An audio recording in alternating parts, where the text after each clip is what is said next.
আমি অনেক আগে থেকে আমি যদি টাকা পাঠাই আসুন্না ফাউন্ডেশনে পাঠাই যখন আমার সামর্থ্য হয়, বাট এই জিনিসগুলো আমি শো অফ করি না, এটা আল্লাহর জন্য। তো যাই হোক, আপনারা যারা দোয়া করবেন দেশটা যেন ভালো হয়। আর দয়া করে অনেক টাকা যাইতেছে মানে কুমিল্লা ফেনী তারপর হচ্ছে নোয়াখালী।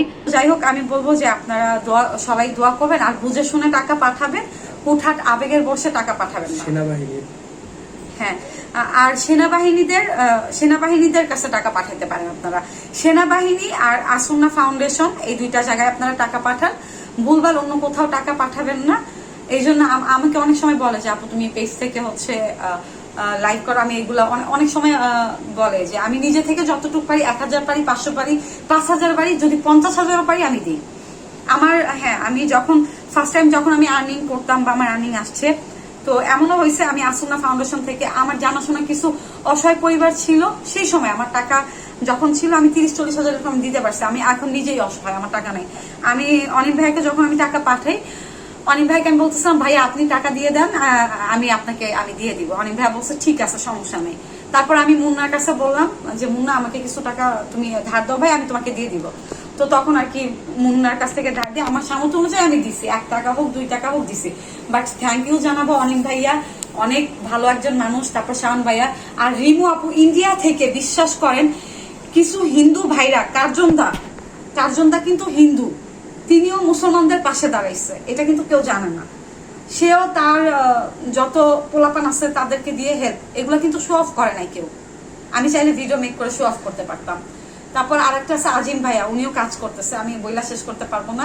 সো তারা অনেক কষ্ট করতেছে, তারা হচ্ছে কাজ বাদ দিয়ে দিচ্ছে। অনিক ভাইয়ের কাজ বাদ দিয়ে তারা বন্যার্থ মানুষদের পাশে আছে, কিন্তু সেই ভিডিওগুলো কিন্তু আমরা শো করতেছি না। তো শো করার জন্য না, হিরো সাজার জন্য না, দেশটা ভালো নেই, একটা সময় আমরা থাকবো না। দেখেন একটা জিনিস চিন্তা করেন, আপনারা কিছু মানুষ আছেন হচ্ছে ভিডিও দিচ্ছে, মানে যাচ্ছেন ভিডিও করে হচ্ছে পোস্ট করতেছেন।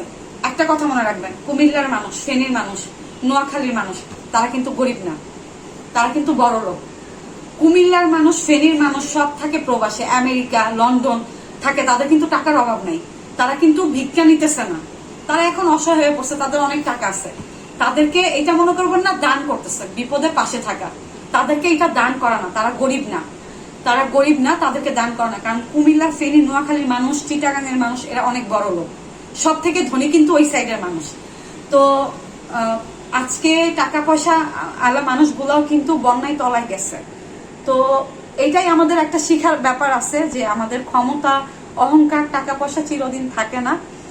একটা সময় আল্লাহ চলে যায়, আল্লাহ বিপদ দিচ্ছে, আল্লাহ হয়তো বা এই বিপদ থেকে আল্লাহ উদ্ধার করতে হবে। আমরা এই দুনিয়ায় অনেক পাপ করে ফেলছি, আমরা পাপ করতেছি, পাপের পর পাপ। এই জন্য মানে কিয়ামতের একটা আলামত চলে আসছে। আল্লাহ আমাদের সবাইকে হেদায়েত দেখ, আমিও বলবো আল্লাহ আমাকে হেদায়েত দেখ, আমিও যেন একটা ভালো মানুষ হতে পারি।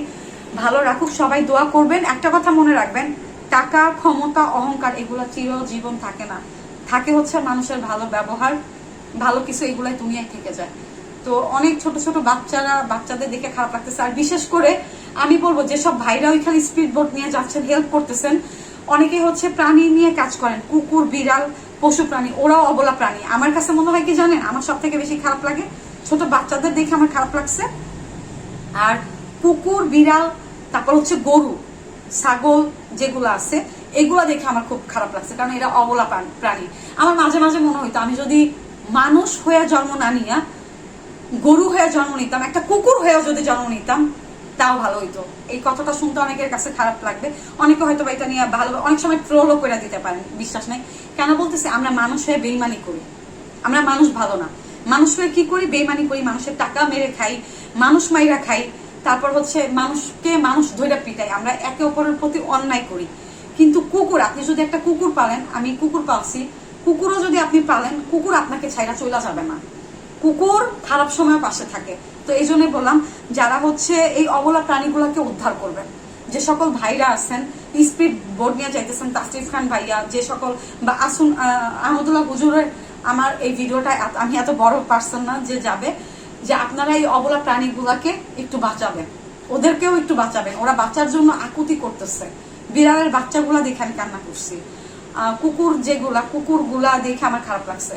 আমার মাঝে মাঝে মনে হইতো আমি খারাপ সিচুয়েশনের মধ্যে দিয়ে যাচ্ছি, তো আল্লাহ যদি আমাকে একটা কুকুর বানাইতো বা গরু বানাইতো, ছাগল বানাইতো, তাও মানুষ মানুষ মানুষ না বানাইতো। কারণ এই অবলা প্রাণীগুলো যখন দুনিয়া ছেড়ে চলে যাবে তাদের কোনো পাপের হিসাব নাই। আমি যদি আমার জায়গা থেকে বলি, আমি দুনিয়ায় কষ্ট পেয়ে যাইতেছি, তার উপর আমি দুনিয়ায় ভালো কাজ করতে পারি নাই, ভালো কিছু করতে পারি নাই, আমার সময় খারাপ গেছে। আমার এটা এটা মনে হয়, আমার মা এটা বলে যখন আমি সুইসাইড করতে যাই বা নিজেকে টর্চার করি, মা একটা কথাই বলে, তুই দুনিয়ায় কিন্তু অনেক, আমার মা তো কান্না করে বলে যে তুই যেরকম নিজের আঘাত দেস বা কষ্ট করস, তুই তো দুনিয়ায় কোনো সুখ পাইবি না, বা এই দুনিয়ার মানুষ তোরা অনেক কষ্ট দিচ্ছে, বা দুনিয়ায় তুই অনেক কষ্ট পেয়ে গেছিস, আজকে কোথায় নিয়ে আসছে আমি জানি। তো তুই যদি নিজে সুইসাইড করস, ওই দুনিয়ায় তো তুই কিচ্ছু পাবি না। তো দুনিয়ার ক্ষমতা, অহংকার, বাহাদুরি, সেলিব্রিটি বলেন, ভাইরাল পার্সন বলেন, টাকা, ক্ষমতা, এগুলা কিচ্ছু থাকে না। সর্বপ্রথম ভালো কাজ, ভালো মানুষ হইতে হবে। আমিও চাই আল্লাহ আমাকে হেদায়েত দেখ, সকল মানুষকে হেদায়েত দেখ, বিপদে সবাই সবার পাশে থাকেন, হেল্প করেন।